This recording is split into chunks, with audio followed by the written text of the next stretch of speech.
আল্লাহর নবীর স্ত্রী আম্মা জান আয়েশা সিদ্দিকা রাদিয়াল্লাহু তাআলা আনহা বলেন, একদিন আল্লাহর নবীকে আমি ডেকে বললাম, ইয়া রাসূলুল্লাহ, অনেক দিন হয় আপনারে গোসল দেই না, আজকে আপনাকে আমি গোসল দিয়া দিব, হুজুর আসেন আমি আপনাকে গোসল করায়া দিব।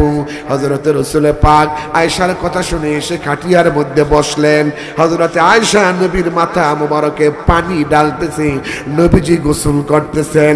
হযরতে রাসূল পাক বলে, আমি যখন গোসল করতেছিলাম, আয়েশা যখন আমার মাথায় পানি ঢালতেছিল, আমার শরীর থেকে শরীর ভিজে ভিজে পানিগুলো যখন গড়ায়া গড়ায়া নিচের দিকে যাইতেছিল, হঠাৎ করে তাকায় দেখি ওই প্রবাহমান পানির মধ্যে এক ফোঁটা রক্ত দেখা যায়।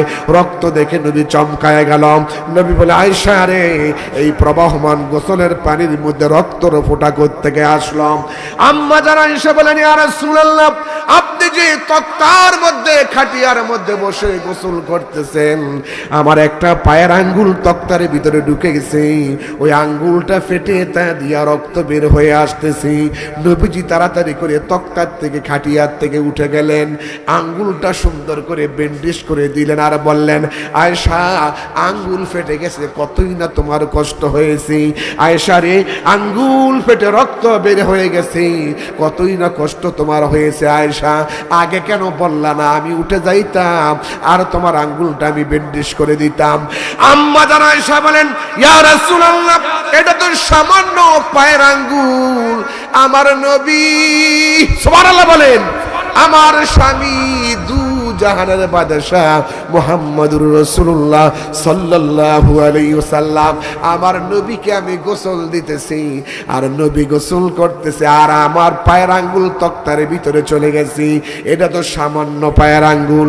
আঙ্গুল না ঢুকা এই তক্তার ভিতরে যদি আমার কলিজা ঢুকে যাইতো আর কলিজা ফেটে যদি তা দিয়া রক্ত বের হয়ে আসতো, আমার নবী যে বসা আছে, বসা থেকে আমি আয়েশা আমার নবীকে উঠতে বলতে পারতাম না।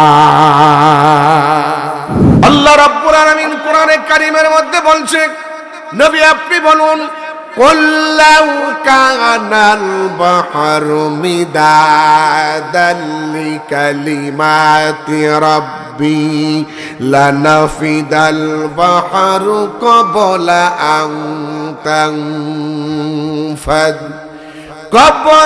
أَن تنفد كلمات ربي ولو جئنا بمثله مددا। আল্লাহু আকবার বলেন। নবী আপনি বলুন, আমার আল্লাহর কালামের ব্যাখ্যা লেখার জন্য সমুদ্র মহাসমুদ্রের পানিকে যদি কালি বানানো হয় আর সমস্ত গাছপালাকে যদি কলম বানানো হয়, পানিরূপী কালি দিয়ে গাছ রূপী কলম দিয়ে যদি আল্লাহর কালামের ব্যাখ্যা লেখা শুরু হয়ে যায়, লিখতে লিখতে দরিয়ার পানিগুলো শেষ হয়ে যাবে, গাছ রূপী কলম শেষ হয়ে যাবে, আরো পানি ধার করে আনতে হবে, তা দিয়ে যদি আল্লাহর কালামের ব্যাখ্যা লেখা শুরু হয়ে যায়। আল্লাহ পাক বলেন, নবী আপনি বলুন, আলাউ জিনা বিমিসলিহি মাদাদা, সব শেষ হয়ে যাবে, তোমার আল্লাহর কালামের ব্যাখ্যা লেখা শেষ হবে না।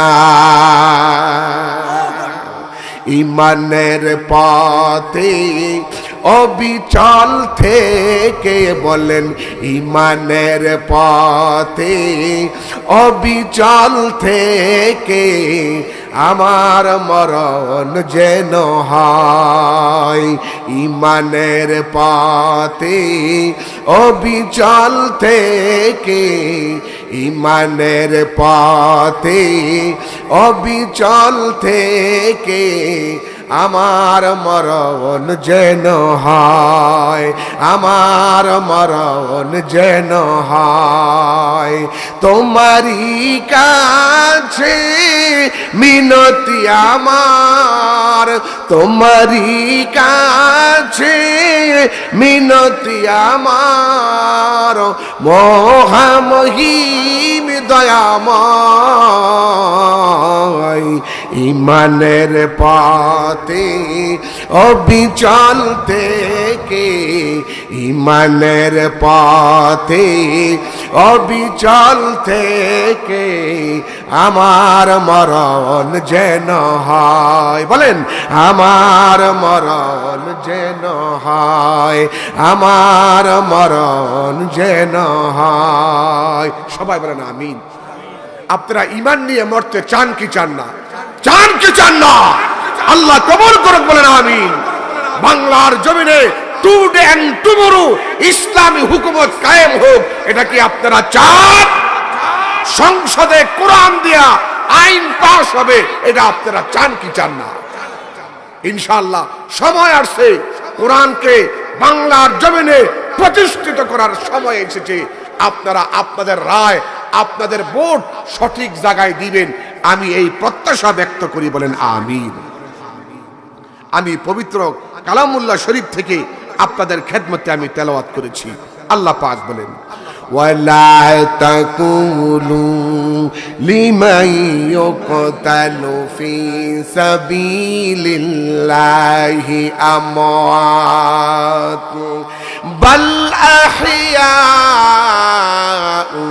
ওয়ালাকিন লা তাশউরুন। সুবহানাল্লাহ বলেন।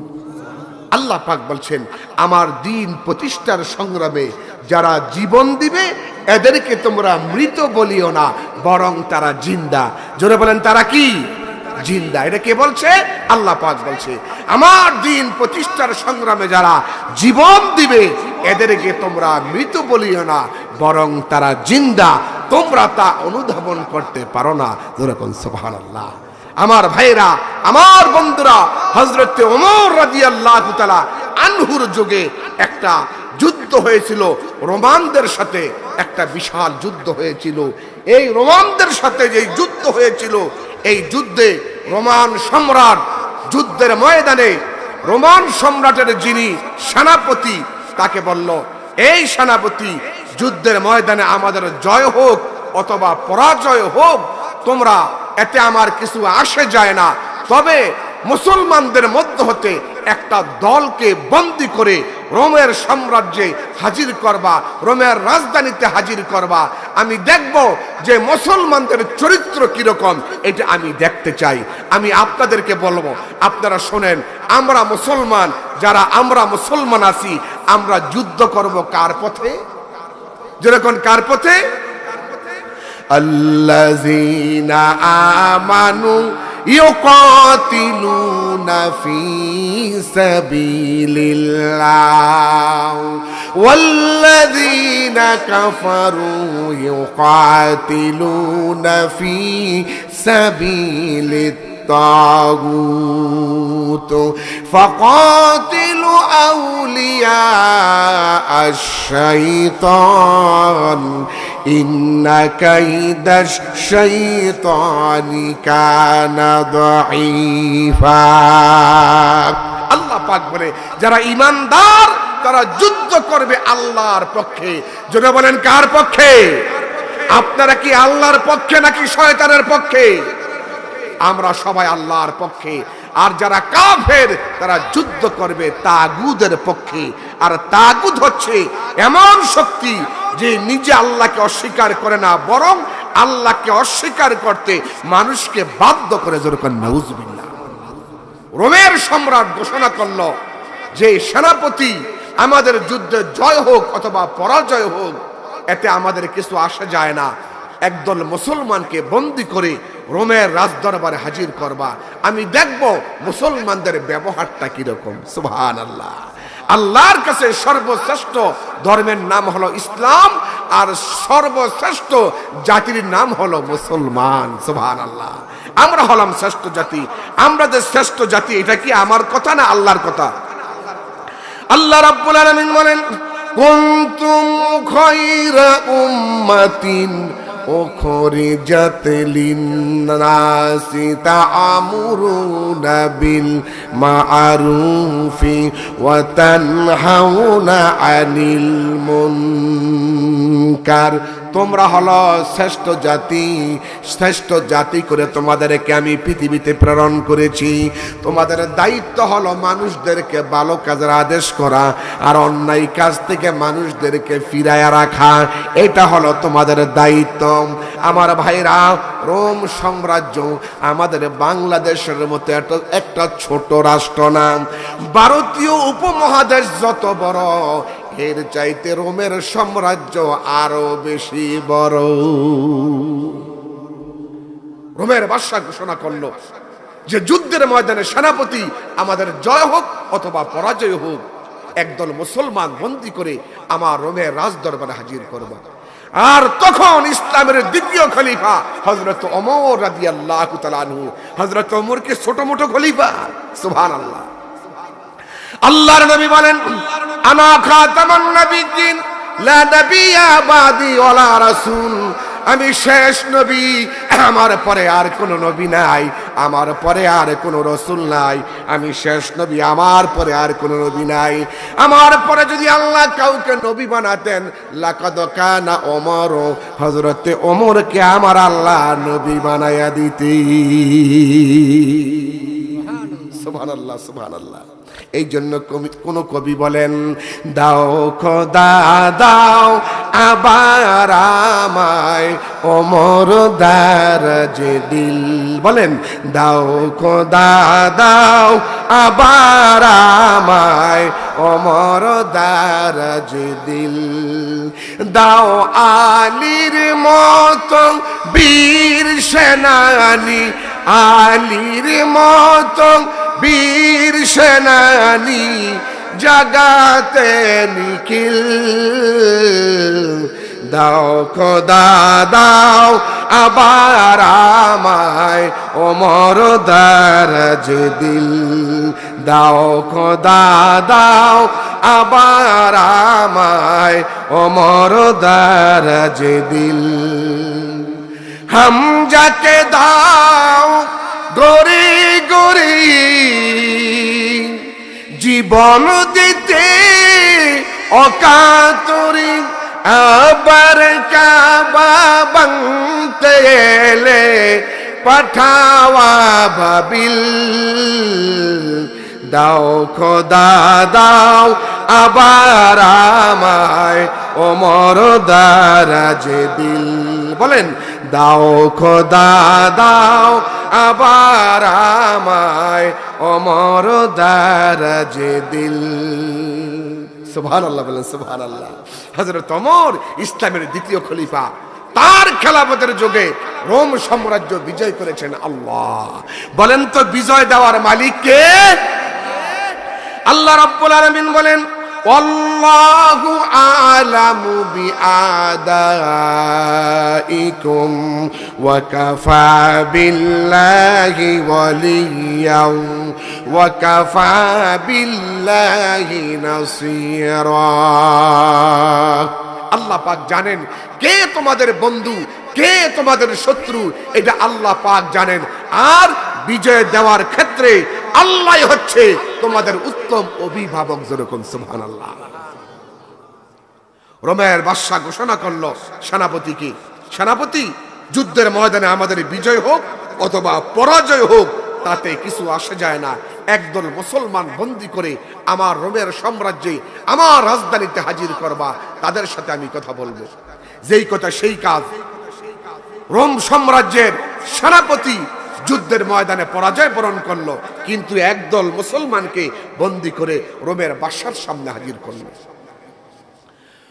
রোম সাম্রাজ্যের বাদশা মুসলমানদেরকে ডেকে বলল, এ মিয়ারা, তোমরা যে এখানে 50, 60 অথবা 100-এর বেশি মুসলমান আছো, তোমাদের একজন তো নেতা অবশ্যই আছে, আমির তো তোমাদের একজন অবশ্যই আছে। বলে, হ্যাঁ আমাদের একজন আমির আছে। কে তোমাদের আমির? দেখাইয়া দিল একজন যুবককে, এই যুবকটা আমাদের আমির। এত সুন্দর যুবক। বাদশা ডেকে বলে, তুমি কি এদের আমির? আমির মানে হলো তাদের অভিভাবক, আমির হলো তাদের নেতা, আমির হলো তাদের গার্ডিয়ান। বলল তুমি কি তাদের নেতা? এই সমস্ত মুসলমানদের তুমি কি আমির? বলে হ্যাঁ আমি আমির। তোমার নাম কি? বলল আমার নাম হলো আব্দুল্লাহ ইবনে হুযায়ফা। বলেন কি নাম? আব্দুল্লাহ ইবনে হুযায়ফা। নামটা ভালো না খারাপ? কত সুন্দর নাম। আজকে কিন্তু আমাদের সমাজে এই ভালো ভালো নাম নাই। নাম কি? নাম হলো আকাশ আলী, বাতাস খাতুন, তসুকি আক্তার, পিস্তল খানম, অক্সিজেন বেগম, বেরাস ভায়া। এগুলো হলো আমাদের দেশের মুসলমানদের নাম। হাসি খুশি, হেলেনা, নিশি, স্বপ্না, ঝর্ণা, ময়না, এগুলো হলো মুসলমানদের নাম। আজকে ভালো ভালো নাম আমাদের সমাজ থেকে বিলীন হয়ে গেছে। সাতক্ষীরা গেছি ওয়াজ করতে, সন্ধ্যা হয়ে গেছে। তোর বাড়িওয়ালাকে বললাম ভাই অনেক দূর থেকে আসছি তো পেটে ক্ষুধা লাগছে, একটু খাবার দেন। বাড়িওয়ালা বলে হুজুর বসেন, খাবার আসতেছে। কোথায় ঢাকা, কোথায় সাতক্ষীরা? তাই বাড়িওয়ালা তার ছেলেকে ডেকে বলতেছে এই ট্যাবলেট খানা লইয়া। আমি কই ভাই আমি ভাত খামু, আপনি আমার ট্যাবলেট খাওয়াইবেন? কয় না হুজুর আমার ছেলের নাম ট্যাবলেট। ছেলে যখন ভাতের প্লেট নিয়ে এসে দেখি মাশাআল্লাহ ট্যাবলেটের মতো হৃষ্টপুষ্ট দেখা যায়। আমি বললাম আবার যদি মেয়ে হয় নাম রাখবেন ক্যাপসুল। ডাক্তারের কাছে যাওয়া লাগে না। কি বলেন? এই ক্যাপসুল, ট্যাবলেট এগুলা কি মুসলমানদের নাম? না, আপনারা মুসলমানদের নাম রাখবেন সাহাবীদের নামের সাথে নাম মিলায়া। আবু বকর, ওমর, ওসমান, আলী, তলহা, জুবায়ের, আব্দুর রহমান, আবু হুরায়রা, আলী, হুযায়ফা, সুবহানাল্লাহ বলেন, সালমা, হাফসা, সাউদা, মারিয়াম, এরপরে আপনার আয়েশা, ফাতেমা। কি সুন্দর সুন্দর নাম। এগুলো বাদ দিয়া বাংলা ইংরেজি নাম রেখে আমরা সমাজকে সর্বনাশ করে ফেলতেছি। আপনারা বাংলা নাম রাখবেন না, ইংরেজি নাম রাখবেন না, নবীর সাহাবীদের নামের সাথে নাম মিলা রাখবেন, আল্লাহর নবীদের নামের সাথে নাম মিলা রাখবেন। রাজি আছেন সবাই? আল্লাহ কবুল করুক বলে আমিন। রোমের বাদশা বলতেছে তোমার নাম কি? বলে আব্দুল্লাহ ইবনে হুযায়ফা। আব্দুল্লাহ ইবনে হুযায়ফা, কি সুন্দর তোমার চেহারা, তোমাকে দেখলে মায়া লাগে। আব্দুল্লাহ, এ আব্দুল্লাহ তোমার দেখলে বড় মায়া লাগে। আব্দুল্লাহ আসো, তুমি আমার রাজ দরবারে আসো। হযরতে আব্দুল্লাহকে রাজ দরবারে নিয়ে গেলেন রোমের সম্রাট। নিয়ে বললেন আব্দুল্লাহ তুমি আমার পাশে বসো। আব্দুল্লাহকে পাশে বসালেন। রোমের অন্যান্য সৈন্যরা মনে মনে ভাবছিল বাদশা বুঝি মুসলমানদেরকে ফাঁসির কাস্টে ঝুলাবে, অথবা শুলে চড়াবে, অথবা হত্যা করবে, অথবা আগুন দিয়া পড়ায়া দিবে। যে তোমরা আমার সৈন্যদের বিরুদ্ধে মুসলমানেরা যুদ্ধ করতে আসছো, তোমাদেরকে ফাঁসির কাস্টে ঝুলাইলাম, অথবা তোমাকে আগুন দিয়ে জ্বালিয়ে দিলাম। কিন্তু বাদশা সেটা না করে আব্দুল্লাহর সঙ্গে ভালো ব্যবহার করলেন। জোরে বলেন সুবহানাল্লাহ। সবচাইতে উত্তম ব্যবহার যিনি করতেন মানুষের সাথে, তিনি হচ্ছেন দু জাহানের বাদশা, ইমামুল মুরসালিন, আশরাফুল আম্বিয়া, সাইয়্যিদুল মুরসালিন, মুহাম্মাদুর রাসূলুল্লাহ সাল্লাল্লাহু আলাইহি ওয়াসাল্লাম। নবীজির মতো এমন উত্তম চরিত্র আমার আল্লাহ আর কাউকে দেন নাই। সুবহানাল্লাহ। লাকাদ কানা লাকুম ফি রাসূলিল্লাহি উসওয়াতুন হাসানা। আল্লাহর হাবিবের মধ্যে তোমাদের জন্য রহিয়াছে উত্তম আদর্শ। ওয়া ইন্নাকা লা আলা খুলুকিন আযীম। আল্লাহ পাক বলে নবী হে উত্তম পুত পবিত্র চরিত্রের উপরে আমি আল্লাহ আপনাকে প্রতিষ্ঠিত করেছি। যেরকম সুবহানাল্লাহ। নবীর মতো উত্তম চরিত্র আর কি কারো আছে? আমরা কোন নেতার দিকে মানুষকে ডাকি না, কোন নেত্রীর দিকে আমরা মানুষকে ডাকি না, মানুষকে ডাকি আল্লাহর দিকে, আর ডাকি দু জাহানের বাদশা মুহাম্মাদুর রাসূলুল্লাহ সাল্লাল্লাহু আলাইহি ওয়াসাল্লামের আদর্শের দিকে। যেরকম সুবহানাল্লাহ। আমার বন্ধুরা গভীর মনোযোগ, এদিক সেদিক কেউ তাকাবেন না, কথা বলতে পারবেন না, মাথা ঘুরাতে পারবেন না, আমার দিকে তাকায় তাকায় কথাগুলো শুনতে থাকেন। রোমের বাদশা আব্দুল্লাহ ইবনে হুযায়ফাকে ডেকে বলে আব্দুল্লাহ ও আব্দুল্লাহ, আমি তোমাকে অনেক ভালোবাসি আব্দুল্লাহ রে, কিন্তু তোমার আমার ভালোবাসার মাঝখানে একটা পর্দা, সেটা হলো আমি হলাম খ্রিস্টান আর তুমি হইলা মুসলমান। আমি খ্রিস্টান, তুমি মুসলমান। এরে আব্দুল্লাহ, তুমি যদি মুসলমান ধর্ম ত্যাগ করে খ্রিস্টান হতে পারো, মুসলিম ধর্ম ত্যাগ করে তুমি যদি খ্রিস্টান হতে পারো, তাহলে আমার একটা সুন্দরী রূপসী কন্যা আছে, ষোড়শী রূপসী সুন্দরী একটা মেয়ে আছে। আব্দুল্লাহ, তোমার বয়স 22 থেকে 24, আমার মেয়ের বয়স হলো 16 থেকে 18। আরে আব্দুল্লাহ, আমার মেয়েটা তোমার কাছে বিয়ে দিব, আর আমার এই সাম্রাজ্য, এত বড় সাম্রাজ্য, ভারতবর্ষ যত বড়, এর চাইতে আরো বড় হলো এই রোমের সাম্রাজ্য। আরে আব্দুল্লাহ, আমার মেয়েটা তোমার কাছে বিয়ে দিব, আমার রাজত্বের অর্ধেক আমি তোমাকে লিখে দিব, আর আমার ইন্তেকালের পরে গোটা রাজত্বের মালিক তুমি হইবা। বলো আব্দুল্লাহ, তুমি কি ঈমান ছাড়তে রাজি আছো কিনা? এই ঘটনা কোথায় আছে? আল বিদায়া ওয়ান নিহায়া নামক ইতিহাসের কিতাবের ভিতরে এই ঘটনা উল্লেখ আছে। এই কথা বলার পরে যে আব্দুল্লাহ শান্ত মাথায় বাদশার কথাগুলো শুনতেছিলেন, এই কথা শোনার সাথে সাথে আব্দুল্লাহর শরীরে যেন আগুন ধরে গেল।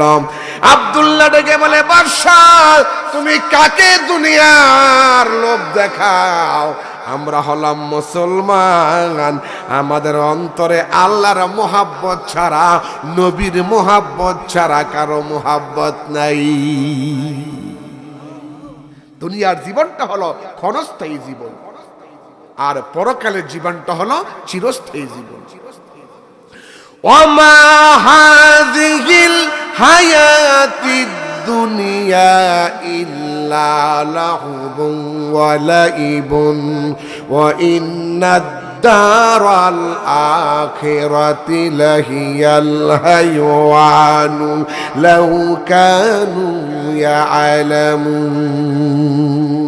যারা দুনিয়ার জীবনটাকে আসল জীবন মনে করো, পরকালের জীবনকে যারা তুচ্ছ মনে করো, তাদের জীবনটা হলো ব্যর্থ। আর আসল জীবনটা হলো পরকালীন জীবন। দুনিয়ার জীবনটা হলো ক্ষণস্থায়ী জীবন, পরকালের জীবন হলো আসল জীবন। যেরকম সুবহানাল্লাহ। দুনিয়ার জীবন 50 বছর, 60 বছর, 70 বছর, 80 বছর অথবা 100 বছর। আর পরকালীন জীবনের শুরু আছে, শেষ নাই। শেষ আছে? শেষ। হযরত আব্দুল্লাহ ইবনে হুযায়ফা বাদশার কথা শুনে মনে হয় যেন তার শরীরের মধ্যে আগুন ধরে গেল। বাদশাকে ডেকে বলে, বাদশাহ, কি প্রস্তাব তুমি আমাকে দিলা? আমার জীবনের চাইতে ঈমানের দাম আমার কাছে অনেক বেশি। আহসিবান নাসু আইয়ুতরাকু আইয়াকুলু আমান্না ওয়া হুম লা ইউফতানুন। ঈমান এনেছি এই কথা বললে আল্লাহ তোমাদেরকে ছেড়ে দিবে না।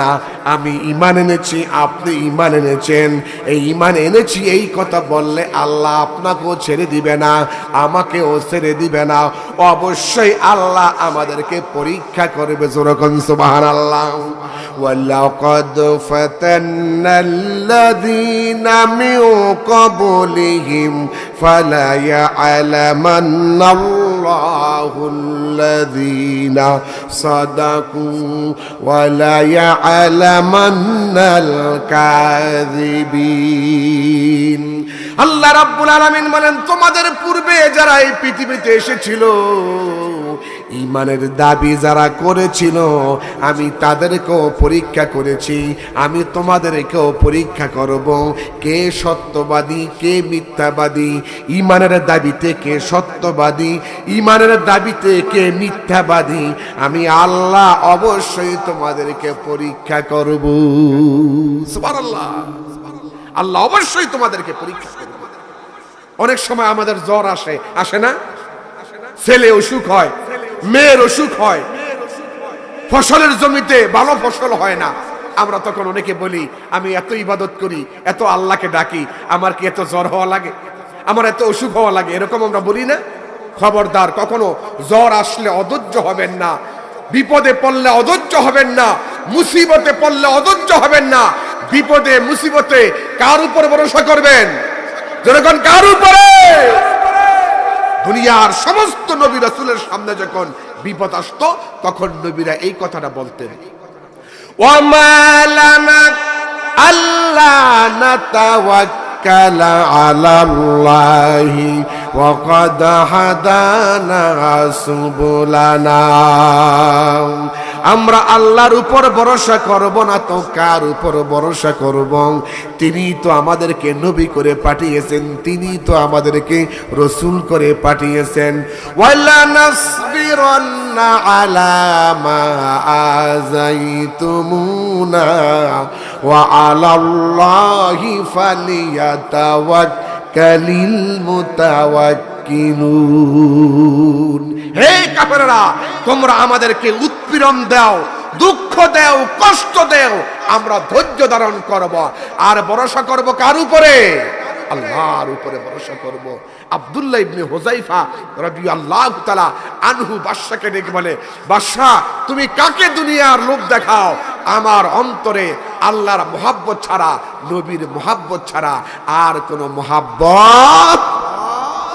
ইমানের পথে অবিচল থেকে, ইমানের পথে অবিচল থেকে আমার মরণ যেন হয়। ইমানের পথে অবিচল থেকে আমার মরণ যেন হয়। তোমারই কাছে মিনতি আমার, তোমারই কাছে মিনতি আমার, মহামহিম দয়াময়। ইমানের পথে অবিচল থেকে আমার মরণ যেন হয়। ইমানের পথে অবিচল থেকে আমার মরণ যেন হয়। প্রতিদিন মিথ্যের মুখামুখি হই, বেদিন পাশে কেরাম করে হইচই। আজাজিলে সে গোমরাহি সুরকান করে তোলে মহামায়। ইমানের পথে অবিচল থেকে, ইমানের পথে অবিচল থেকে আমার মরণ যেন হয়। আমার মরণ যেন হয়, আমার মরণ যেন হয়। সবাই বলেন আমিন। আমার ভাইরা, নবীরা, রাসূলেরা, সাহাবারা ইমানকে প্রতিষ্ঠার জন্য জীবন দিয়েছে। আপনারা কি আল্লাহর জমিনে আল্লাহর কোরআন প্রতিষ্ঠার জন্য জীবন দিতে কারা কারা রাজি আছেন? হাত তুলে দেখান। নারে তাকবীর, দ্বীন ইসলাম। আল্লাহ কবুল করুক বলে আমিন। ইনশাআল্লাহ সামনে আমাদের সামনে সময় আসছে কোরআনের পক্ষে রায় দেওয়ার জন্য। ইনশাআল্লাহ সামনে 12 ফেব্রুয়ারি আমরা কোরআনের পক্ষে রায় দিব। সবাই রাজি আছি? আল্লাহ কবুল করুক বলে আমিন। শাহাদত ছাড়া বাংলার জমিন কেন পৃথিবীর কোথাও ইসলামী হুকুমত কায়েম হবে না। ये शहादत गाहे उल्फत में कदम रखना, लोग समझते ही आदहन है मुसलमान होना। ये शहादत गाहे उल्फत में कदम रखना, लोग समझते हैं आदहन है मुसलमान होना। এই ময়দান হলো শাহাদাতের ময়দান, এই জমিন হলো শাহাদাতের জমিন। আপনার মতো আমার মতো হাজার হাজার মুসলমান শহীদ হলে পরে, ওই শাহাদত বরণ করলে পরে ওই মাটির উপরে আল্লাহ কোরআনের রাজ কায়েম করবি। সুবহানাল্লাহ বিহামদি। আমার ভাইয়েরা, আব্দুল্লাহ ইবনে হুযায়ফা রাদিয়াল্লাহু তাআলা আনহু বললেন, বাদশাহ দুনিয়ার কোনো লোভ দেখায়া কোনো লাভ হবে না। এরে বাদশাহ, আমার অন্তরের ভিতরে হলো আল্লাহর মুহাব্বত, আমার অন্তরের ভিতরে হলো কোরআনের মুহাব্বত, আমার অন্তরের ভিতরে হলো নবীর মুহাব্বত, আমার অন্তরে হলো ইসলামের মুহাব্বত। দুনিয়ার কোনো লোভ আমাকে স্পর্শ করতে পারবে না। দেখেন না, আমাদের মতো কিছু নামদারি হুজুর বামপন্থী দলে যোগদান করছে, ঠিক কিনা? এই সমস্ত হুজুররা ইতিহাসের মধ্যে তাদের নাম কালো অক্ষরে লেখা থাকবে, আর এই জাতির ক্লান্তি লাগলে যারা ইসলামের পক্ষে আছে তাদের নাম বাংলার ইতিহাসে স্বর্ণাক্ষরে লেখা থাকবে, ঠিক কিনা? আব্দুল্লাহ ইবনে হুযায়ফাকে বাদশা বলল, আমার সাম্রাজ্যের অর্ধেক তোমাকে লিখে দিব, আমার সুন্দরী মেয়ের সাথে তোমার বিয়ের ব্যবস্থা করবে। হযরত আব্দুল্লাহ ইবনে হুযায়ফা বললেন, বাদশারে দুনিয়ার কোন লোভ দেখায়া আমার অন্তর থেকে ঈমান তুমি দূর করতে পারবা না। বাদশা বুঝতে পারলাম এইভাবে করে চলবে না, প্রলোভন দেখাইলাম, দুনিয়ার লোভ দেখাইলাম, এই লোভ দিয়া কাজ হবে না।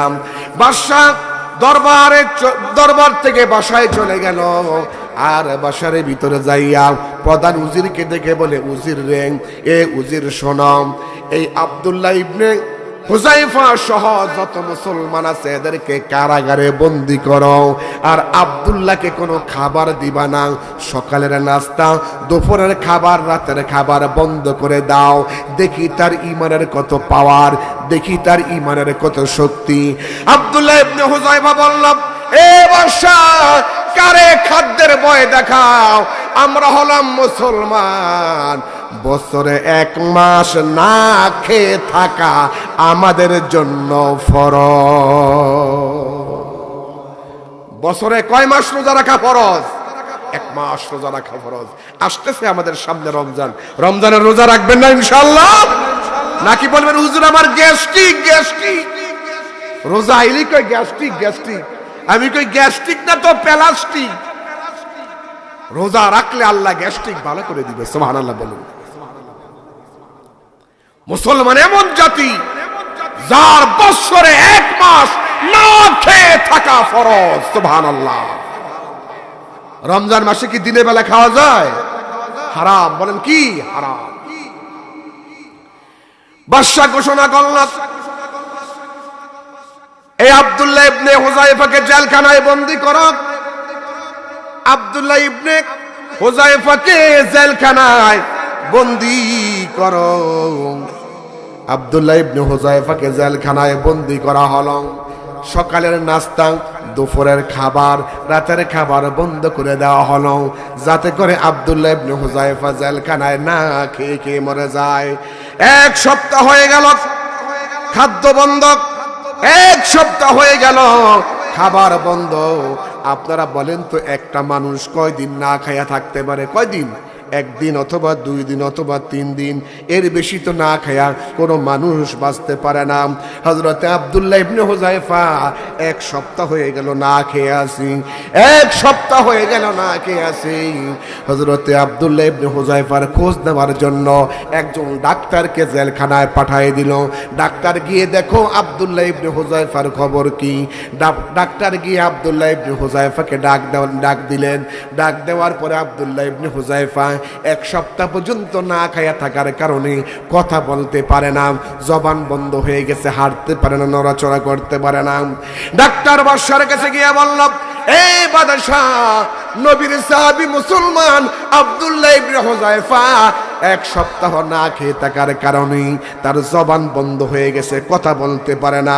বাদশারে কথাও বলতে পারে না। ও বাদশা, কি করব, হতে পারে মৃত্যু হয়ে যেতে পারে। বাদশাহ, ও বাদশাহ, আপনি এখন হুকুম করেন আমরা কি করব? বাদশাহ ডেকে বলল, যাও তার জন্য খাবার নিয়ে যাও। এই ডাক্তার, শুকরের গোশত আর মদ আর পানি এক জায়গায় মিশায়া তারপরে নিয়ে যাও। আপনারা বলেন তো, শুকরের গোশত খাওয়া মুসলমানদের জন্য হালাল না হারাম? জোরে কোন হালাল না হারাম? শুকরের গোশত খাওয়া যেমন হারাম, মদ পান করা তেমন হারাম। ইন্নামাল খামরু ওয়াল মাইসিরু ওয়াল আনসাবু ওয়াল আজলামু রিজসুম মিন আমালিশ শাইতান ফাজতানিবুহু লাআল্লাকুম তুরহামুন। হে ঈমানদাররা, মদ পান করা তোমাদের জন্য হারাম, জুয়া খেলা তোমাদের জন্য হারাম, নেশা করা তোমাদের জন্য হারাম। এগুলো হারাম করেছেন কি? আব্দুল্লাহ ইবনে হুযায়ফা রাদিয়াল্লাহু তাআলা আনহুর জন্য মদ নিয়ে যাওয়া হলো আর আপনার শুকরের গোশত নিয়ে হাজির করা হলো। ডাক্তার গিয়ে বলতেছে, আব্দুল্লাহ ইবনে হুযায়ফা, দরজা খোলো, তোমার জন্য খাবার নিয়ে আসছি। হযরত আব্দুল্লাহ ইবনে হুযায়ফা বলল, কি খাবার, কে পাঠাইছে? কয়, বাদশা পাঠাইছে। কি খাবার? শুকরের গোশত আর মদ মিশানো পানি। জোরে কোন নাউজুবিল্লাহ। আব্দুল্লাহ ইবনে হুযায়ফা বলল, ডাক্তার, এই খাবার নিয়ে যাও, না হয় লাথি মেরে ফালায়া দিব। এই খাবার তুমি নিয়ে যাও, আমার সামনের থেকে খাবারগুলো সরায়া দাও। হযরত আব্দুল্লাহ ইবনে হুযায়ফা রাদিয়াল্লাহু তাআলা আনহু বললেন, এ ডাক্তার, বাদশাকে বলে দিও জীবন দিব কিন্তু ঈমান দিব না। বলেন, জীবন দিব কিন্তু ঈমান দিব না। আপনারা বলেন তো, জীবনের দাম বেশি নাকি ঈমানের দাম বেশি? যেরকম কিসের দাম বেশি? জীবনের চাইতে ঈমানের দাম বেশি। সুবহানাল্লাহ বলেন। আল্লাহ পাক বলেন, আম হাসিবিতুম আন তাদখুলুল জান্নাতা ওয়ালাম্মা ইয়ালামিল্লাহিল্লাযীনা জাহাদু মিনকুম ওয়া ইয়ালামুস সাবিরিন। তোমরা কি মনে করেছো এমনি তোমরা আল্লাহর জান্নাতে চলে যাবে? অথচ আল্লাহর দ্বীন প্রতিষ্ঠার জন্য যারা জীবন দিল, জান দিল, মাল দিল, ধৈর্য ধারণ করলো, ঈমানের পরীক্ষা দিল, তাদের আগে তোমরা জান্নাতে যাইতে পারবে না। সুবহানাল্লাহ বলেন, সুবহানাল্লাহ। আব্দুল্লাহ ইবনে হুযায়ফা বললেন, ডাক্তার, এই খাবার নিয়ে যাও, না হয় লাঠি মেরে ফালাইয়া দিব। কারণ ঈমানদার মুসলমান যারা, তারা কোনোদিন হারাম খাইতে পারে। বাদশার কাছে গিয়ে ডাক্তার বলল, বাদশা, এক সপ্তাহ না খেয়ে থাকার পরে মনে করেছিলাম আব্দুল্লাহ ইবনে হুযায়ফার শরীর দুর্বল হয়ে গেছে, কিন্তু তার শরীর দুর্বল হতে পারে, ঈমান দুর্বল হতে পারে না। বাদশা বলল, তার ঈমানকে দুর্বল করার জন্য শুকরের গোশত দিয়েছিলাম আর মদের পানি দিয়েছিলাম। ভেবেছিলাম মদ পান করলে আর শুকরের গোশত খাইলে পরে তার ঈমান নষ্ট হয়ে যাবে। আসলে ঈমানদার যারা, তাদেরকে এইভাবে করে দমানো যাবে না। ঈমানদার যারা, তারা হলো বিপ্লবী আল্লাহর বান্দা। বিপ্লব মানে জীবন দেওয়া, বসে থাকা নয়, সে কোনো দিন আসবে না রে করহ যদি ভয়। বিপ্লব মানে জীবন দেওয়া, বসে থাকা নয়, সে কোনো দিন আসবে না রে করহ যদি ভয়। যাহাদের ওই ময়দানেতে যেতে তোমাকে হবে, প্রয়োজনে সব রক্তটুকুন জমিনেই ঢেলে দিবে, ঠিক কিনা? যাহাদের ওই ময়দানেতে যেতে তোমাকে হবে, প্রয়োজনে সব রক্তটুকুন জমিনেই ঢেলে দিবে। তবু তোমায় লড়তেই হবে, মানিবে না পরাজয়। তবু তোমায় লড়তেই হবে, মানিবে না পরাজয়। বিপ্লব মানে জীবন দেওয়া, বসে থাকা নয়। সে কোনো দিন আসবে না রে করহ যদি ভয়। আসবে বিজয় রক্ত আর জীবনের বিনিময়, আসবে বিজয় রক্ত আর জীবনের বিনিময়। বিপ্লব মানে জীবন দেওয়া, বসে থাকা নয়। সে কোনো দিন আসবে না রে করহ যদি ভয়। বিপ্লব মানে জীবন দেওয়া, বসে থাকা নয়। সে কোনো দিন আসবে না রে করহ যদি ভয়। কোথা থেকে কোন বিন্দেশি শকুন আমার দেশে এসে সেবার নামে বসলো জুড়ে মির্জাফরের বেশে, ঠিক কিনা? কোথা থেকে কোন বিন্দেশি শকুন আমার দেশে এসে সেবার নামে বসত জুড়ে মির্জাফরের বেশে। এদের করতে নাস্তানাবুদ হতে হবে বীরবল। বিপ্লব মানে জীবন দেওয়া, বসে থাকা নয়। সে কোনো দিন আসবে না রে করহ যদি ভয়। আসবে বিজয় রক্ত আর জীবনের বিনিময়, আসবে বিজয় রক্ত আর জীবনের বিনিময়। বিপ্লব মানে জীবন দেওয়া, বসে থাকা নয়। সে কোনো দিন আসবে না রে করহ যদি ভয়। বিপ্লব মানে জীবন দেওয়া, বসে থাকা নয়। সে কোনো দিন আসবে না রে করহ যদি ভয়। আমার বন্ধুরা, আমার ভাইয়েরা, বাদশা ঘোষণা করল, উজির তেল গরম করক। উত্তপ্ত তেলের মধ্যে আব্দুল্লাহ ইবনে হুযায়ফাকে উত্তপ্ত তেলের মধ্যে ছেড়ে দিব। দেখবো তার ইমানের কত পাওয়ার, একটু দেখতে চাই তার ইমানের কত পাওয়ার, এটা আমি একটু দেখতে চাই। তেল গরম করা হলো। আব্দুল্লাহ ইবনে হুযায়ফাকে দুইজন লোকের কাঁধে ভর করে করে হেঁটে হেঁটে হেঁটে হেঁটে উত্তপ্ত গরম তেলের সামনে হাজির করলেন।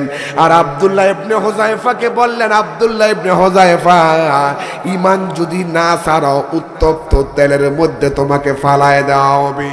এই তেলের মধ্যে ফালায় তোমাকে শেষ করে দেওয়া হবে। পরীক্ষামূলক আব্দুল্লাহ ইবনে হুযায়ফার চোখের সামনেই একজন মুসলমান সাহাবীকে কয়েদিখানা থেকে, জেলখানাকে থেকে ধরে এনে আব্দুল্লাহ ইবনে হুযায়ফার চোখের সামনে মুসলমান সাহাবীকে আগুনের মধ্যে ছেড়ে দিল। আগুনের মধ্যে ছেড়ে দেওয়ার সাথে সাথে হযরতে আব্দুল্লাহ ইবনে হুযায়ফা বলে, আমি তাকায়া দেখি তেলের মধ্যে ছাড়ার সাথে সাথে শরীরটা জ্বলে পুড়ে ছাই হয়ে যায়। আল্লাহ রাব্বুল আলামিন বলেন, ওয়ালা নাবলুওয়ান্নাকুম হাত্তা না'লামাল মুজাহিদিনা মিনকুম ওয়াস-সাবিরিনা ওয়া নাবলুওয়া আকবারাকুম। আমি অবশ্যই তোমাদেরকে পরীক্ষা করব ওই সময় পর্যন্ত, যতক্ষণ না পর্যন্ত আমি জেনে নেই তোমাদের মধ্যে কে ধৈর্যশীল, কে ইমানদার, কে জিহাদকারী, কে ধৈর্যশীল, কে ইমানদার। আমি এটা পরীক্ষা না করা পর্যন্ত আমি অবশ্যই তোমাদেরকে এই বিপদের মধ্যে ফেলিয়া পরীক্ষা করে দেখব কারা জিহাদকারী আর কারা ধৈর্যশীল। আব্দুল্লাহ ইবনে হুযায়ফা রাদিয়াল্লাহু তাআলা আনহুর চোখের সামনে একজন মুসলমানকে তেলের মধ্যে ছেড়ে দিল। ছেড়ে দিয়া বলে, আব্দুল্লাহ, তোমারও এই পরিণতি হবে, চিন্তা করে দেখো, ঈমান দিবা না জীবন দিবা। আমার ভাইরা, আমার সম্মানিত সুপার হুজুর বলেছে, হুজুর মহিলাদের ব্যাপারে কিছু বলেন।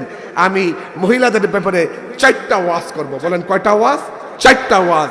1 নাম্বার ওয়াজ হলো নবীজি হাদিস শরীফের মধ্যে বলেছে, আল মারআতু ইযা সাল্লাত খামসাহা। নবীজি বলেন, যেই নারী 4টা কাজ করবে, 1 নাম্বার কাজ হলো আল মারআতু ইযা সাল্লাত খামসাহা ওয়া সামাত শাহরাহা ওয়া আহসানাত ফারজাহা ওয়া আতাআত বালাহা ফালতাদখুল মিন আবওয়াবিল জান্নাতি শাআত। আল্লাহ নবী বলেন, যেই নারী 4টা কাজ করতে পারবে, 1 নম্বরে 5 ওয়াক্ত নামাজ, 2 নম্বরে রমজান শরীফের রোজা, 3 নম্বরে নিজের সতীত্বকে হেফাজত করে পর্দায় থাকা, আর 4 নম্বরে স্বামীর খেদমত করা। নবীজি বলেন এই 4টা কাজ যেই নারী করবে ফালতাদখুল মিন আবওয়াবিল জান্নাতি শাআত। আল্লাহর নবী বলে ওই নারী আল্লাহর 8টা জান্নাতের মধ্য হতে যে কোনো জান্নাত দিয়া বিনা দ্বিধায় আল্লাহর জান্নাতে চলে যাবে। সুবহানাল্লাহ, সুবহানাল্লাহ। আচ্ছা আপনারা বলেন তো, মহিলারা কি সারা জীবন বাঁচবে না মরবে? তো মরলে মহিলাদের ওয়াজের দরকার আছে না নাই? যেরকম আছে না নাই? আল্লাহর নবীর স্ত্রী আম্মা জান খাদিজাতুল কুবরা রাদিয়াল্লাহু তাআলা আনহা একদিন গভীর রাত্রে নবীজির সাথে একই বিছানায় শুয়ে আছি। এক বিছানায় নবীজি এবং হযরতে খাদিজাতুল কুবরা রাদিয়াল্লাহু তাআলা আনহা এক বিছানায়। আচ্ছা আপনারা বলেন তো, স্বামী স্ত্রী এক বিছানায় ঘুমাবে নাকি আলাদা বিছানায় ঘুমাবে? এক বিছানায় ঘুমাবে, মুখামুখি হয়ে ঘুমাবে। কিন্তু আজকে আমাদের সমাজের মহিলারা স্বামীর মুখের দিকে তাকায় ঘুমায় নাই। এক মহিলা আমার কাছে টেলিফোন করে বলে, হুজুর ইউটিউবে নাম্বার পাইছে, বলে হুজুর আপনি যে ওয়াজ করলেন মহিলা অর্থাৎ স্ত্রী তার স্বামীর মুখের দিকে মুখ করে ঘুমাবে। হুজুর আমার স্বামীর মুখের থেকে পাঠার গন্ধ আসে, পাঠার গন্ধ, অর্থাৎ এমন সিগারেট আর বিড়ি খায় হুজুর মুখের থেকে দুর্গন্ধ, পাঠার গন্ধ ফেলে এত গন্ধ আসে। আর আপনি বলতেছেন আমার স্বামীর মুখের দিকে মুখ করে আমি ঘুমাবো। আমি যারা স্বামী আজকের মাহফিলে ওয়াজ শুনতে আসছেন, আজকের থেকে সিগারেট খাওয়া বন্ধ করবেন, গুল খাওয়া বন্ধ করবেন, বিড়ি খাওয়া বন্ধ করবেন। রাজি আছেন আপনারা? রাজি আছেন? স্বামী স্ত্রী এক বিছানায় ঘুমাবে, মাঝখানে কোনো ফাঁক থাকবে না। কিন্তু আজকের সমাজে দেখা যায় স্বামী বিছানার দক্ষিণ সাইডে, স্ত্রী বিছানার উত্তর সাইডে, মাঝখান দিয়ে 2 হাত ফাঁক। এই ফাঁকা জায়গার মধ্যে শয়তান শুইছে। শুইয়া স্বামীর কানের গোড়া মুখ লাগা বলতেছে, এই পাগলা তোর বউর চাইতে তোর শালিটা অনেক সুন্দরী। নাউজুবিল্লাহ বলবেন না? আবার গেছে মহিলার কাছে গিয়ে বলতেছে, এই পাগলি তোর স্বামীর চাইতে তোর দেবরটা অনেক সুন্দর। নাউজুবিল্লাহ মিন জালিক। স্বামী স্ত্রী ঘুমাবেন, মাঝখানে কোনো ফাঁক থাকবে না। মাঝখানে অনেক সময় কোল বালিশ দেয়। স্বামীর সাথে স্ত্রীর মিললেই তো খাটের দক্ষিণ সাইডে স্বামী আর খাটের উত্তর সাইডে স্ত্রী। স্ত্রীকে বেশি বেশি মহব্বত করবেন, স্ত্রীকে ভালোবাসবেন বেশি বেশি করে। কোরআনে কারীমের ভিতরে আল্লাহ পাক বলছেন, ومن آياته أن خلق لكم من أنفسكم أزواجا لتسكنوا إليها وجعل بينكم مودة ورحمة। আল্লাহ পাক বলেন আমার নিদর্শনের মধ্যে এটা একটা নিদর্শন, আমি তোমাদের থেকে তোমাদের স্ত্রীদেরকে সৃষ্টি করেছি এই জন্য, লিতাসকুনু ইলাইহা ওয়া জাআলা বাইনাকুম মাওয়াদ্দাতাও ওয়া রাহমা, তোমরা যখন তাদের কাছে যাইবা তোমরা প্রশান্তি পাইতে পারো। আর স্বামী স্ত্রীর মধ্যে মহব্বত ভালোবাসা আমি আল্লাহ সৃষ্টি করে দিয়েছি। বেশি বেশি করে স্ত্রী মহব্বত করবেন। স্বামী স্ত্রী এক বিছানায় ঘুমাইবেন, এক গ্লাসে পানি খাইবেন। সুবহানাল্লাহ বলেন চিল্লায়া। আর যারা স্ত্রী আজকের মাহফিলে আসছেন এই শীতের দিনে নিজের স্বামীরে গোসল করাই দিবেন। সুবহানাল্লাহ। ও মা বোনেরা, দিছেন কোনদিন নিজের স্বামীরে গোসল করাই দিছেন? আল্লাহর নবীর স্ত্রী আম্মা জান আয়েশা সিদ্দিকা রাদিয়াল্লাহু তাআলা আনহা বলেন, একদিন আল্লাহর নবীকে আমি ডেকে বললাম, ইয়া রাসূলুল্লাহ অনেক দিন হয় আপনারে গোসল দেই না, আজকে আপনাকে আমি গোসল দিয়া দিব। হুজুর আসেন আমি আপনাকে গোসল করায়া দিব। হযরতে রাসূল পাক আয়েশার কথা শুনে এসে খাটিয়ার মধ্যে বসলেন। হযরতে আয়েশা নবীর মাথা মোবারকে পানি ঢালতেছে, নবীজি গোসল করতেছেন। হযরতে রাসূল পাক বলে, আমি যখন গোসল করতেছিলাম আয়েশা যখন আমার মাথায় পানি ঢালতেছিল, আমার শরীর থেকে ভিজে ভিজে পানিগুলো যখন গড়ায়া গড়ায়া নিচের দিকে যাইতেছিল, হঠাৎ করে তাকায় দেখি ওই প্রবাহমান পানির মধ্যে এক ফোঁটা রক্ত দেখা যায়। রক্ত দেখে নবী চমকায় গেল। নবী বলে, আয়েশা রে, এই প্রবাহমান গোসলের পানির মধ্যে রক্তর ফোঁটা থেকে আসলাম। আম্মা জান আয়েশা বলেন, ইয়া রাসূলুল্লাহ, আপনি যে তক্তার মধ্যে খাটিয়ার মধ্যে বসে গোসল করতেছেন, আমার একটা পায়ের আঙ্গুল তক্তার ভিতরে ঢুকে গেছে, ওই আঙ্গুলটা ফেটে তা দিয়া রক্ত বের হয়ে আসতেছে। নবীজি তাড়াতাড়ি করে তক্তার থেকে খাটিয়ার থেকে উঠে গেলেন, আঙ্গুলটা সুন্দর করে ব্যান্ডেজ করে দিলেন আর বললেন, আয়েশা, আঙ্গুল ফেটে গেছে, কতই না তোমার কষ্ট হয়েছে। আয়েশা রে, আঙ্গুল ফেটে রক্ত বের হয়ে গেছে, কতই না কষ্ট তোমার হয়েছে। আয়েশা, আগে কেন বললা না? আমি উঠে যাইতাম আর তোমার আঙ্গুলটা আমি ব্যান্ডেজ করে দিতাম। আম্মা জান আয়েশা বলেন, ইয়া রাসূলুল্লাহ, এটা তো সামান্য পায়ের আঙ্গুল। আমার নবী, সুবহানাল্লাহ বলেন, আমার স্বামী দু জাহানের বাদশাহ মুহাম্মদুর রাসূলুল্লাহ সাল্লাল্লাহু আলাইহি ওয়াসাল্লাম, আমার নবীকে আমি গোসল দিতেছি আর নবী গোসল করতেছে, আর আমার পায়ের আঙ্গুল তক্তার ভিতরে চলে গেছে। এটা তো সামান্য পায়ের আঙ্গুল। আঙ্গুল না ঢুকা এই তক্তার ভিতরে যদি আমার কলিজা ঢুকে যাইতো আর কলিজা ফেটে যদি তা দিয়া রক্ত বের হয়ে আসতো, আমার নবী যে বসা আছে, বসা থেকে আমি আয়েশা আমার নবীকে উঠতে বলতে পারতাম না। কি মহব্বত, কি ভালোবাসা স্বামী আর স্ত্রীর মধ্যে। এই ওয়াজ যখন আমি আমার এলাকায় করছি, তখন আমার এলাকায় একজন মহিলা 70 বছর বয়স। বলেন কত? 70 বছর একজন মহিলা তার স্বামীর কাছে গিয়ে বলে, স্বামী গো, আলমগীর হোসেন বিপ্লবে ওয়াজ করছে যে স্ত্রী স্বামীরে গোসল করাই দিবে শীতের দিন। স্বামী, আজকে আপনার আমি গোসল করাই দিব গরম পানি দিয়া। কি বলেন? শীতের দিন গরম পানি দিয়া গোসল করলে ভালো লাগে না খারাপ লাগে? স্ত্রী পানি গরম করতেছে, বাঁশের লাকড়ি দিয়া 15 মিনিট পানি গরম করছে, গোসলের পানি, সোলার বেড়া দিয়া গোসলখানা বানাইছে। স্বামীকে ডাকতেছে, স্বামী আসেন, পানি গরম, আমি নেক আদায় করব, আপনার গোসল করাই দিব গরম পানি দিয়া। স্বামী পেশাব করে আইসা জলচকের উপরে বসছে। স্ত্রী পানি কি পরিমাণ গরম হয়েছে এটা যাচাই না করে এক বদনা গরম পানি স্বামীর পিঠের মধ্যে মারছে। এমন গরম পানি যত জায়গায় লাগছে চামড়া জইলা ছাই। স্বামী মা গো বাবা গো কইয়া এমন জোরে লাভ মারছে, সোলার বেড়া ভাঙ্গা 5 হাত দূরে পলাইছে। সর্বনাশ, তোর গোসল দেওয়া লাগবে না, যেই গরম পানি আমার পিঠে মারছে।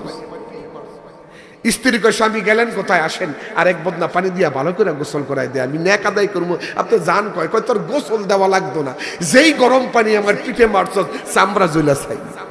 কি বলেন? এরকম গরম পানি দিয়া গোসল করালে নেক হবে না গুনাহ হবে? আমার মা বোনেরা, স্বামীকে গোসল দিবেন ওই পানি দিয়া গরম ঠান্ডা একসাথে মিশায়া স্বামীকে গোসল দিলে একটা নবীর সুন্নাত আদায় হয়ে যায়। আল্লাহর নবী বলেন, মান তামাসসাকা বিসুন্নতি ইনদা ফাসাদি উম্মতি ফালাহু আজরু মিয়াতু শাহীদ। নবী বলে, আমার একটা সুন্নাত যে জিন্দা করবে, আল্লাহ 100 শাহাদাতের মর্যাদা তাকে দান করবে। সুন্নত নয় শুধু দাওয়াতের মেহমান, সুন্নত নয় শুধু খাওয়া শেষে মধু পান, আরো কিছু সুন্নাত আছে তুমি জানো কি? জানলেও জীবনে কখনো তা মানো কি? সুন্নত নয় শুধু দাওয়াতের মেহমান, বলেন সুন্নাত নয় শুধু দাওয়াতের মেহমান, সুন্নাত নয় শুধু খাওয়া শেষে মধু পান, আরো কিছু সুন্নাত আছে তুমি জানো কি? জানলেও জীবনে কখনো তা মানো কি? সুবহানাল্লাহ বলেন। আল্লাহ পাক বলেন, সুন্নাত মান قد أرسلنا قبلك من رسلنا ولا تجد لسنتنا সুন্নতিনা তাহওয়িলা। আজকের মাহফিল আমার যেই সমস্ত মা বোনেরা ওয়াজ শুনতে আসছেন, মা প্রাণ ভরে ওয়াজ শোনেন গো মা। স্বামীর মনে কেউ কষ্ট দিবেন না, স্বামীর মনে কেউ দুঃখ দিবেন না।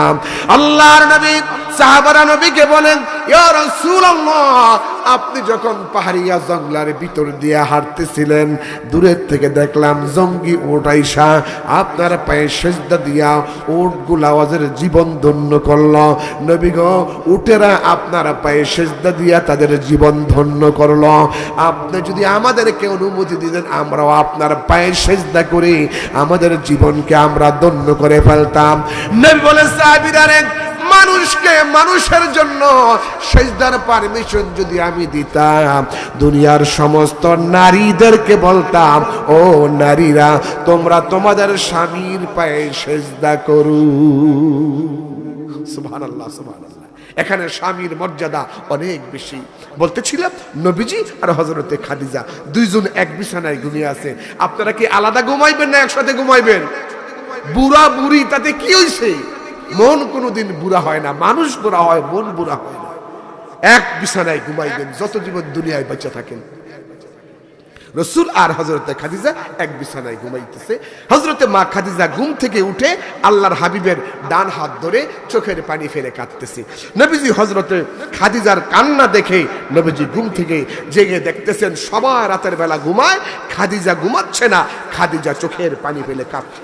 হুজুর বলছে, খাদিজা সবাই ঘুমাইতেছে, তুমি কি ঘুমাবা না? হযরতে খাদিজা বলে, না হুজুর, আমি ঘুমাবো না, আমার কবরের কথা মনে পড়ে গেছে। সুবহানাল্লাহ। কোনদিন কবরের কথা আপনার আমার মনে পড়েছে? অথচ কবর প্রতিদিন আপনাকে আমাকে ৭০ বার ডাকছে। আল্লাহর নবী বলে, খাদিজা আসো তুমি আর আমি ঘুমিয়ে থাকি। খাদিজা বলে, না হুজুর, আমি যখন ঘুমের দোয়া পরে ঘুমাতে গেলাম তখন আমার কবরের কথা মনে পড়ে গেল। নবী গো, আমি যখন ঘুমাতে গেলাম, আল্লাহুম্মা বিইসমিকা আমুতু ওয়া আহইয়া, বলেন আল্লাহুম্মা বিইসমিকা আমুতু ওয়া আহইয়া। আল্লাহ, তোমার নামে আমি মৃত্যুবরণ করলাম, তুমি আমাকে জিন্দা করে দিও। ও নবী, আমি যখন এই দোয়া পড়লাম তখনই আমার সামনে কবর এসে দাঁড়ায় গেল। নবী গো, ও নবীজি, আমি আপনার স্ত্রী খাদিজা অন্ধকার কবরে একা একা কেমনে থাকবো? আল্লাহ নবী বলেন, খাদিজা, ঈমান আনার পরে আল্লাহর সাথে তোমার যে মোহাব্বত আর ভালোবাসা তৈরি হয়েছে, নবী বলে, খাদিজা রে, আমার মন সাক্ষী দেয় তুমি মরতে দেরি আছো, আমার আল্লাহ তোমার কবরটা জান্নাতের বাগান বানাইয়ে দিবি। খাদিজা, তুমি চিন্তা করবে না, তুমি মরার সাথে সাথে আল্লাহ তোমাকে জান্নাত দিবে। এ আমার এলাকার মা বোনেরা, এ টাঙ্গাইল জেলার মা বোনেরা, ভালো করে শুনেন। আম্মা জান খাদিজা কবরের কথা শুনে কান্দি। আপনারা কবরের কথা শুনে কয়দিন কেঁদেছেন? মাগো, ও মা, এই মোবাইল আর আপনি ব্যবহার করবেন না, টিভিতে স্টার জলসা আর দেখবেন না, স্বামী আর অবাধ্য হবেন না, বেপরদায় থাকবেন না। অনেক মহিলা আছি, বাঙ্গা ঘরে থাকবো না, স্বামীর কথা মানবো না। বলে না, বলে না, বাঙ্গা ঘরে থাকবো না, স্বামীর কথা মানবো না, বাঁচার মতো বাঁচতে চাই। এরকম মহিলা আছে কিনা? এতদিন মরার মতন মরছে, এখন বাচ্চার মতো বাঁচতে চায়। স্বামীর কথা মানবো না, বাঙ্গা ঘরে থাকবো না। ওমা, স্বামীর কথা মেনে বাঙ্গা ঘরে থাকলেই ঘরটা তোমার জন্য জান্নাত। সুবহানাল্লাহ। যত মহিলারা আজকের মাহফিলে আসছেন, ভালো করে শোনেন। আমার সুপার হুজুর বলেছে, ভাইজান, মহিলাদের ব্যাপারে কিছু কথা আপনি বলবেন। এই জন্য আমার আলোচনা সমাপ্ত করে এই বিষয়ের উপর আমি আলোচনা শুরু করে দিলাম। হযরতে খাদিজার কান্না বন্ধ হয় না। হুজুর বলে, খাদিজা, তুমি কাঁদবা আর আমি রাসূল দেখবো, এটা হতে পারে না, তোমার কান্না তুমি বন্ধ করো। আম্মা জান খাদিজা বলে, হুজুর, আমি কান্না বন্ধ করব, আপনার কাছে আমি কিছু চাইবো, যদি আমাকে দেন তাহলে আমি কান্না বন্ধ করব। আল্লাহ রাসূল বলেন, খাদিজা, কি চাও তুমি আমার কাছে বলো। গো কি চাও? হযরত খাদিজা বলে নবী গো দুনিয়ার কোনো সম্পদ চাই না, বাড়িঘর চাই না, স্বর্ণ গয়না চাই না। এ নবীজি আপনার আগে যদি আমার মরণ হয়ে যায় আপনার পুরান জামা দিয়া আমার কাফন পরাবি। নবী আপনার পুরান জামাটা দিয়া আমার কাফন পরাবে। হুজুর বলে আর কি চাও? ইয়া রাসূলুল্লাহ ইয়া হাবিবাল্লাহ আমার মওতের পরে আপনি নিজে আমারে কবরে শোয়াই দিবেন। হুজুর বলে আর কি চাও?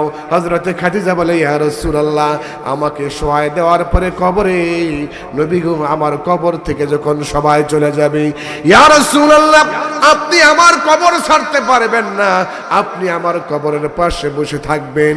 মুনকার নেকির ফেরেশতা যখন আমাকে প্রশ্ন করবে আমি মহিলা মানুষ জবাব দিতে পারবো না, আমার পক্ষ থেকে আপনি নবী দয়া করে জবাব দিয়া দিবি।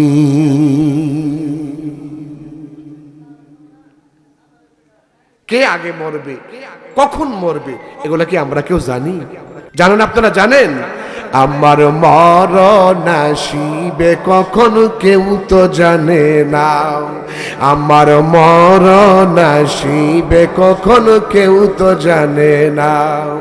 আমি মরে গেলে আমায় তোমরা ভুইলা যাইও না, আমি মরে গেলে আমায় তোমরা ভুইলা যাইও না। আমার মরণ আসিবে কখন কেউ তো জানে না। এই দুনিয়ায় সারা জীবন থাকার জায়গা না, অন্ধকার কবর যে আমার আসল ঠিকানা। ঠিক কিনা? এই দুনিয়ায় সারা জীবন থাকার জায়গা না, অন্ধকার কবর যে আমার আসল ঠিকানা। আমি মরে গেলে আমায় তোমরা ভুইলা যাইও না, আমি মরে গেলে আমায় তোমরা ভুইলা যাইও না। আমার মরণ আসিবে কখন কেউ তো জানে না, আমার মরণ আসিবে কখন কেউ তো জানে না। কবর মাঝে মা বাবাকে দেখা যাবে না, দেখব যাকে তিনি হলেন শাহে মদিনা। ও ভাই নবী ছাড়া কবরেতে আপন কেহ নাই, আল্লাহ ছাড়া কবরেতে আপন কেহ নাই। আমার মরণ আসিবে কখন কেউ তো জানে না, আমার মরণ আসিবে কখন কেউ তো জানে না। আমার ভাইরা কবির মনোযোগ, আম্মা জান আয়েশা বলেন ও নবীজি আপনার আগে যদি আমার মরণ হয় তাহলে আপনার পুরান যে জামা দিয়া কাফন পরাবেন, আপনি নিজে আমারে কবরে রাখবেন। সবাই কবর ছেড়ে আসলে আপনি ছাড়তে পারবেন না কবর, আমার কবরের পাশে বসে থাকবেন। মুনকার নেকির প্রশ্ন করলে আপনি জবাব দিবেন। নবীজি বলেন এ খাদিজা তোমার সাথে আমার ওয়াদা রইল, আমার আগে যদি তোমার মরণ হয়ে যায় আমি 3টা তোমার দাবি পূরণ করব ইনশাআল্লাহ। সুবহানাল্লাহ। আচ্ছা বলেন তো কে আগে মারা যাবে? আপনারা কি কেউ বলতে পারবেন? পারবেন কেউ বলতে? আইনামা তাকুনু ইউদরিকুমুল মাউত ওয়ালাউ কুনতুম ফি বুরুজিম মুশাইয়াদা কুল ইন্নাল মাউতাল্লাযী তাফিরুনা মিনহু ফাইন্নাহু মুলাকিকুম। নবী আপনি বলুন মৃত্যুর থেকে বাঁচার জন্য যেখানে তুমি পালাও, যেখানে তুমি যাও সেখানে মৌতের ফেরেশতা তোমার সাথে দেখা করবে। আমার ভাইরা আচ্ছা আপনারা মক্কা মদিনায় হজ করতে গেছেন কারা কারা একটু দেখি তো, হাজি আছেন কারা? একজনই, 2জন, 3জন, আর আছেন এদিকে 4জন। 4-5 জন আপনারা মক্কা মদিনায় গেছেন, দেখবেন মক্কা শরীফে কাবা শরীফ থেকে 1 কিলোমিটার দূরে একটা কবরস্থান আছে, জান্নাতুল মাওলা। বলেন নাম কি? জান্নাতুল মাওলা কবরস্থান। ওখানে হযরতে মা খাদিজার কবর আছে। জোরে কোন সুবহানাল্লাহ। আমি বহুবার এই কবর জিয়ারত করে আসছি, বহুবার এই কবর জিয়ারত করেছি, বহুবার আল্লাহ আমাকে মক্কা মদিনায় নিয়েছে। মা খাদিজাতুল কুবরা রাদিয়াল্লাহু তাআলা আনহা ইন্তেকাল করলেন, নবীজির বহু আগে তিনি ইন্তেকাল করেছেন। নবীজি তার মেয়ে ফাতেমাকে ডাকলেন। নবীর তো 4টা মেয়ে, রোকাইয়া, জয়নব, কুলসুম, ফাতেমা। কয়টা মেয়ে? 4টা মেয়ে। সবার ছোট মেয়ের নাম ফাতেমা, খাতুনে জান্নাত ফাতেমা, জান্নাতের সমস্ত নারীদের নেত্রী ফাতেমা। যেরকম সুবহানাল্লাহ। রাসূল ডাকলেন ফাতেমারে, ফাতেমা দিকে আসো। কি আব্বা? ফাতেমা, তোমার মা খাদিজা ইন্তেকাল করেছে, তুমি শুনছো মা? হ্যাঁ বাবা শুনেছি। ফাতেমা, এই পুরান জামাটা নিয়ে যাও, এই জামাটা নিয়ে তোমার মাকে গোসল দিয়ে তারপরে তুমি তোমার এই জামাটা, আমার জামাটা তোমার মার গায়ে পরাই দিবা। হযরতে ফাতেমা বলে, আব্বা আমার তো আরো 3টা বোন আছে, আমরা 4 বোন একসাথে মিলে আমার মাকে আমি গোসল দিতে চাই। যেরকম সুবহানাল্লাহ। রাসূল বলছে, না, তোমার সব বোনকে নিয়ে তুমি গোসল দিতে পারবে না, তোমার মা আমার কাছে বলে গেছে তুমি যেন তোমার মাকে একা গোসল দাও। যেরকম সুবহানাল্লাহ। আমাদের দেশে, আপনাদের দেশের খবর জানি না, আমাদের দেশে যারা কবর খনন করে, আপনাদের এলাকার খবর জানি না, আমাদের এলাকায় 5 জনে কবর খনন করে, মানুষ মারা গেলে তাদের বাড়িতে যায় বলে আমাদেরকে 5 প্যাকেট সিগারেট দিবেন, 5 প্যাকেট সিগারেট দেন, আমরা আর 2টা মেজের বাতি দেন, দিয়া শিরাই দেন, আমরা সিগারেট খাবো আর কবর খনন করব। আপনার এলাকায় এরকম আছে কিনা জানি না। আমাদের এলাকায় এই 5 জনের কবর খনন করে, কোদাল মারে একজনে, সিগারেট টানে, আরেকজনে কবর সুন্দর করে সাইজ করে সেও সিগারেট টানে। এত দুর্গন্ধ কবরে, ফেরেশতারা কয় আল্লাহ এটা কার কবর? কবরে যাওয়ার আগেই জাহান্নাম হয়ে গেছে কবর। এই জন্য যেমন তেমন লোক দিয়া আপনি কবর খনন করাবেন না, যেমন তেমন লোক দিয়া গোসল করাবেন না। আপনি মৃত্যুবরণ করবার আগে বলে যাবেন এলাকার পরহেজগার কে, তারে 500 টাকা, 1000 টাকা, 2000 টাকা দিয়া বলবেন ভাই তুমি আমারে গোসল দিয়া দিবা। যারা কবর খনন করে পরহেজগার মানুষ দেখা 10,000 টাকা দিয়া যাইবেন যে ভাই তোমরা এই 4 জনে আমাকে সুন্দর করে কবর করে কবরে রাখবা। ভাইরা আমার, মা খাদিজাতুল কুবরা ইন্তেকাল করলেন। নবীজি ফাতেমাকে বলে, ফাতেমা এই জামাটা নিয়ে যাও, তোমার আমারে গোসল দিয়া জামাটা পরায় দাও। ফাতেমা বাচ্চা শিশুর মতো কাঁদতে লাগলেন। নবী বলে, ফাতেমা তুমি কেন কাঁদো? ফাতেমা বলে, আব্বা কাঁদার কারণ হলো আমার মা মারা গেছে 2-3 ঘন্টার বেশি হয় নাই, এত তাড়াতাড়ি যে আপনি আমার মাকে ভুলে যাবেন এই জন্য আমি কাঁদি।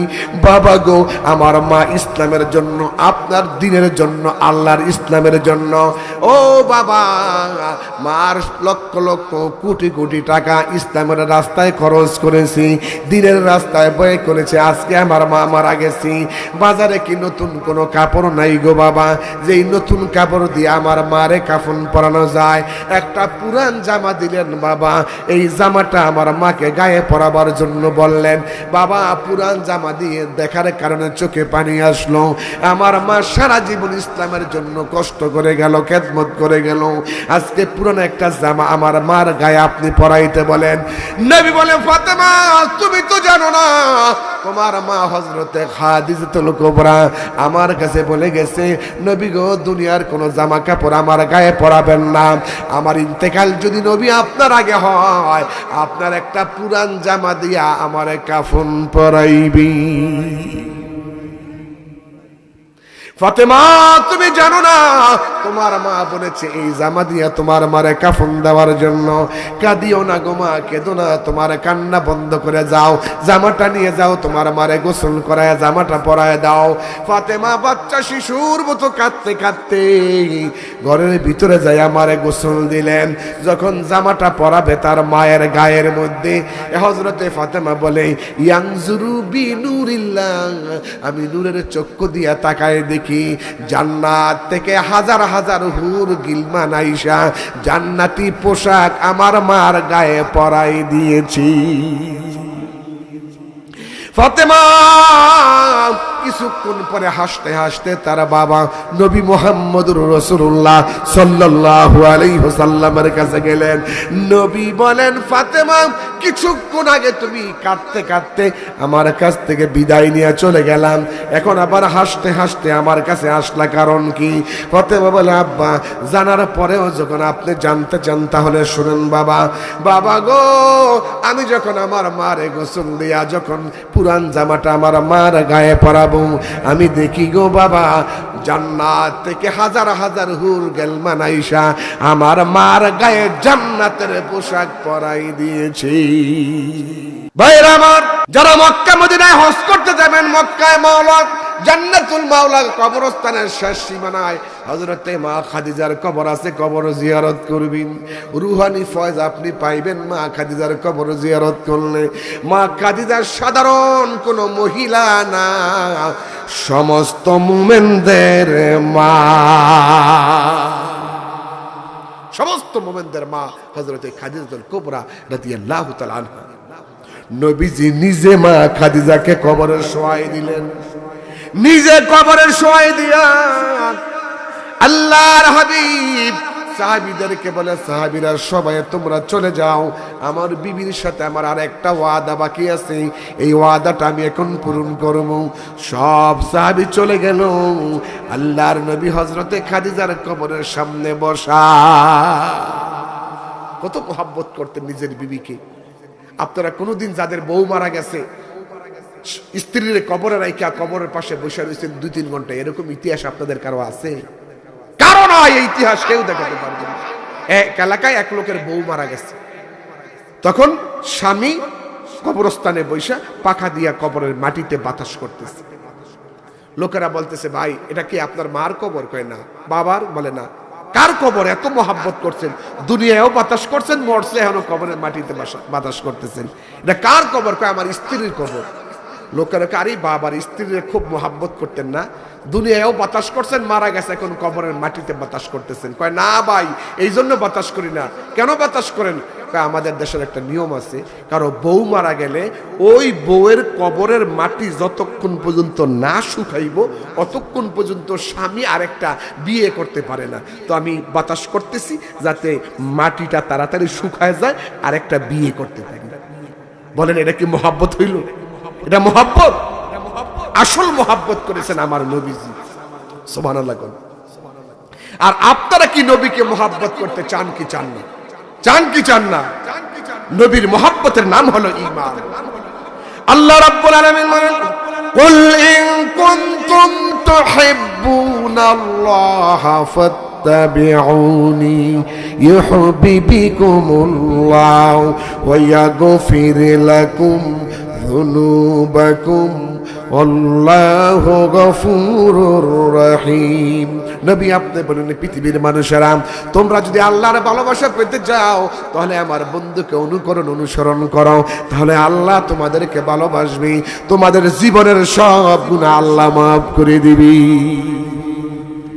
নবীজি মা খাদিজার কবরের পাশে বসে সারাদিন চলে গেল, আজকে আর মুনকার নেকির কবরে আসে না। সারা রাত চলে গেল, আজকে মুনকার নেকির কবরে আসে না। পরের দিন আল্লাহ জিবরাইলকে পাঠাইল, যা জিবরাইল যা, আমার বন্ধু তার বিবির কবরের পাশে বসা। কেন বসা আমি আল্লাহ জানি। তুমি গিয়ে আমার বন্ধুকে সালাম দিবা, আমার সালাম, আর বন্ধুকে বলবা বন্ধু কেন এখানে বসা, আমার পক্ষ থেকে বন্ধুকে সুসংবাদ দিয়ে আসু। হযরত জিবরাইল নবীকে গিয়া সালাম দিল, ইয়া রাসূলুল্লাহ ইন্নাল্লাহা ইয়াকরাউকা সালাম, আপনি আল্লাহর সালাম গ্রহণ করেন, আমার সালাম নবী আপনি গ্রহণ করেন। ওগো নবীজি, আল্লাহ জানে আপনি কেন এখানে বসে আছেন, তারপরে আল্লাহ আপনার জবান থেকে জানতে চায়। আমার কাছে বলেছে যে বলো বন্ধু কেন বসা, আমি জানি কিন্তু বন্ধুর মুখে আমি শুনতে চাই। নবী বলে, ও ভাই জিবরাইল, আমার আল্লাহ জানে আমি কেন বসা, তারপরে তোমার কাছে বলি, আমার বিবি হযরতে খাদিজার সঙ্গে আমার 3টা ওয়াদা ছিল, 2টা পালন করেছি আর একটা বাকি আছে। সেই ওয়াদা হলো মুনকার নেকির কবরে আমার বিবিকে প্রশ্ন করলে আমি জবাব দিব। আজকে সারাদিন সারা রাত চলে গেল, মুনকার নেকির খবরে আসে না, আমিও জবাব দিতে পারি না। নবী গো, ও নবীজি, জিবরাইল বলে আপনি আর বসে থাকবেন না, বাড়িতে চলে যান। এ নবীজি, আপনি যেমন খাদিজাকে ভালোবাসেন, এর চাইতে বেশি আল্লাহ তার বান্দিকে ভালোবাসে। নবী আপনি বাড়িতে চলে যান, বসে থাকার প্রয়োজন নাই। খাদিজার মহব্বতের কারণে আল্লাহ মুনকার নেকিরের 3টা প্রশ্নের জবাব খাদিজার পক্ষ থেকে আমার আল্লাহ নিজে দিয়ে দিয়েছি। আমার মা বোনেরা, সর্বশেষ কথা হলো স্বামীর খেদমত করবেন, স্বামীর মনে কেউ কষ্ট দিবেন না। আল্লাহ কবুল করুক বলে আমিন।